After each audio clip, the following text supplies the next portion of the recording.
सास का श्राद्ध। नंदिनी और दिलीप की शादी के कुछ हफ्तों बाद ही सास की मृत्यु हो जाती है, जिस वजह से ससुराल में आई नई बहू एकदम अपने ऊपर इतनी जिम्मेदारी देखकर घबरा जाती है।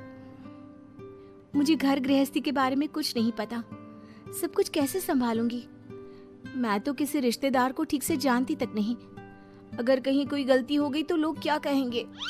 नंदिनी, तुम बेमतलब इतना टेंशन ले रही हो। घर में हम दोनों के अलावा कोई है नहीं। जैसा भी काम करो कोई जज करने वाला नहीं है। रही बात रिश्तेदारों की तो उन्हें मैं संभाल लूंगा। पति का सपोर्ट देखकर नंदिनी के अंदर हिम्मत आ जाती है। अब दोनों मिलकर एक दूसरे को संभालते हुए आगे बढ़ने लगते हैं। इसी तरह 1 साल बीत जाता है और श्राद्ध के दिन शुरू होते हैं। नंदिनी के पास सास की बहन का फोन आता है। बहू, पता है ना, श्राद्ध शुरू हो गए। जी मौसी जी, मुझे पता है। तो फिर सास का पहला श्राद्ध कब करोगे? पंडित जी से बात की? कोई तैयारी की? मौसी जी, मैं कल ना पंडित जी के पास चली जाऊंगी। ठीक है, बात करके सब अच्छे से तैयारी करना। हाँ, किसी भी रीति रिवाज में कमी नहीं रहनी चाहिए। नंदिनी मौसी सास की बात पर तो हाँ बोलकर फोन काट देती है, लेकिन फिर रीति रिवाज और श्राद्ध के बारे में कुछ पता ना होने की वजह से दोबारा टेंशन में आ जाती है। शाम को दिलीप के घर वापस आते ही उस पर अपने सवालों की बारिश शुरू कर देती है। आज मौसी जी ने फोन करके मम्मी के श्राद्ध के बारे में बोला। हाँ, मुझे याद है। तुम पंडित जी से बात कराओ, बाकी फिर वैसे ही तैयारी कर लेंगे। वो तो मुझे पता है, लेकिन मौसी जी ने साथ में रीति रिवाज के बारे में भी बोला, और इस घर की किसी भी रिवाज के बारे में मुझे कुछ भी नहीं पता। देखो, इतना सोचने की जगह जैसा पंडित जी बोले वैसा कर लो, सब सही होगा। अगले दिन दिलीप के ऑफिस जाते ही नंदिनी घर के बाकी सब काम छोड़ पंडित जी के पास जाती है, जो उसे श्राद्ध करने की तारीख के साथ क्या और कैसे करना है सब कुछ अच्छे से समझा देते हैं। घर वापस आते ही नंदिनी मौसी सास को फोन करती है। मौसी जी, 2 दिन बाद मम्मी का श्राद्ध रखा है। ठीक है, आ जाऊंगी। और पहला श्राद्ध है, इसलिए पूरे परिवार को बता देना। सब साथ में पूजा करेंगे तो दीदी को अच्छा लगेगा। मौसी के कहे मुताबिक नंदिनी सबको इन्फॉर्म कर पूजा की तैयारियों में लग जाती है। 2 दिन बाद पूरा परिवार उनके घर इकट्ठा होता है और देखते ही देखते सबके बीच गृह युद्ध शुरू हो जाता है, जिससे नंदिनी और दिलीप की परेशानी कम होने की जगह बढ़ जाती है। तुमने तो बोला था कि परिवार इकट्ठा होगा, सबके साथ काम कैसे निपट जाएगा पता भी नहीं चलेगा। यहाँ तो मुझे ऐसा कुछ होता नहीं दिख रहा।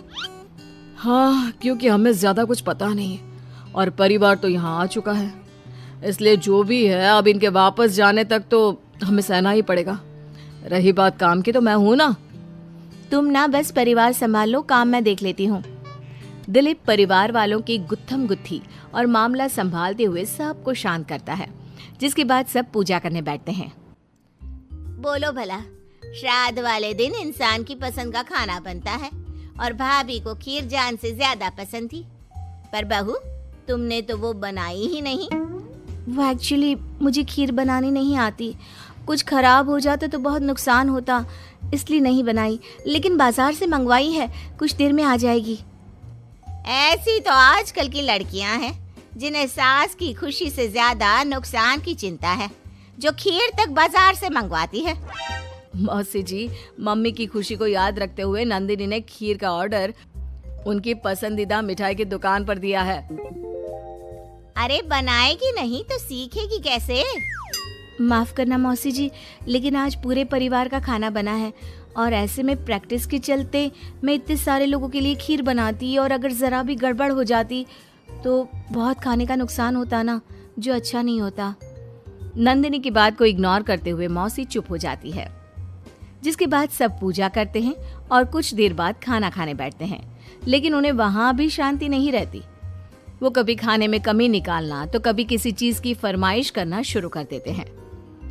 आखिर ये लोग माँ के श्राद्ध की पूजा के लिए आए हैं या बस ये गलत है, ये वैसा क्यों है, ये ऐसा क्यों नहीं, ये चाहिए, वो अच्छा नहीं, ये सब बोलने के लिए? मुझे तो समझ में नहीं आ रहा, यहाँ श्राद्ध की पूजा हो रही है या इनकी पार्टी। जिस हिसाब से कमियां निकाल कर भी उंगलियां चाट चाट कर खा रहे हैं ना, इनकी तो पार्टी ही लग रही है। बस भगवान करे अब और कोई ड्रामा ना हो। दोनों पति पत्नी इसी उम्मीद के साथ मेहमानों को खाना परोसते रहते हैं। कुछ देर बाद ही मौसी सास का चिल्लाना शुरू हो जाता है। हे भगवान, सब इधर आओ। ये देखो, दीदी की तस्वीर के आगे रखी पूजा की पूड़ी पर चींटियां घूम रही हैं। बहू, तूने दीदी की मनपसंद खीर पूजा में नहीं रखी ना, इसीलिए नाराज हो गई हमारी दीदी। मौसी, आप सबके मन में इस तरह के अंधविश्वास मत भरो। अरे उन्होंने कुछ गलत नहीं बोला। पहले तेरी पत्नी ने घर आते ही हमारी भाभी को ऊपर पहुंचा दिया और अब उनकी आत्मा को भी शांति से नहीं रहने दे रही। इसी के साथ एक एक कर घर में सब अपनी राय देने लगते हैं, जो कुछ ही देर में एक बड़े मुद्दे का रूप ले लेता है, जिसमें सबकी बात और इल्जाम घूम फिर कर नंदिनी या दिलीप पर ही आते हैं। बस करो, आखिर आप लोग हमसे चाहते क्या हो? खुद तो एक दिन भी लड़ाई किए या किसी पर इल्जाम लगाए बिना रह नहीं सकते, तो फिर किस हक से दूसरों को बुरा बोल रहे हो? वो बेचारी जिस दिन से इस घर में आई है सबको खुश करने की कोशिश करती रहती है, लेकिन आप सब उसे टारगेट करने के अलावा कुछ नहीं करते। मौसी जी, आप इतने विश्वास के साथ कैसे कह सकती हैं कि मम्मी नंदिनी से ही गुस्सा है, क्योंकि अभी आप लोगों की हरकतें भी कोई प्यार करने के लायक नहीं है। दिलीप को पहली बार इतने गुस्से में और चिल्लाते देख मौसी के साथ पूरा परिवार चुप हो जाता है। आप लोगों को मुझे जो बोलना है बोलिए, फर्क नहीं पड़ता, लेकिन प्लीज मम्मी के लिए मेरे या दिलीप के प्यार पर उंगली मत उठाइए। माफ करना, पर यकीन नहीं होता, एक ही परिवार में लोगों के बीच इतनी कड़वाहट कैसे हो सकती है? सब एक दूसरे को नीचा दिखाने का मौका ढूंढते रहते हैं, सबको दूसरों में कमियां निकालनी है। क्यों? रही बात चींटियों की, तो बस वो तो पूड़ी पर रखी चीनी ले जा रही हैं। आखिर उन्हें भी तो अपने खाने का इंतजाम करना है। नंदिनी और दिलीप की बातें सुन परिवार में सन्नाटा छा जाता है। सबको अपनी गलती का एहसास होता है, लेकिन गलती ना मानने का गुरूर उन्हें आगे कुछ भी बोलने से रोकता है, जिसके चलते धीरे धीरे सब चुपचाप उठकर अपने घर जाने लगते हैं। अरे सारे कहाँ उठकर चल दिए? बेशर्मो, अब भी तुम्हारे अंदर इतनी शर्म नहीं आई कि एक सॉरी बोल दो? हमने बहू को न जाने कितना परेशान किया, फिर भी उसने पलटकर किसी को कुछ नहीं बोला। नंदिनी, हमें माफ करना, इस साल तो हमारी वजह से सब खराब हो गया, पर वादा करती हूँ अगले साल सब इस परिवार का नया रूप देखेंगे। फिर मैं भी वादा करती हूँ कि अगले साल सबको अपने हाथ की बनाई बढ़िया खीर खिलाऊंगी।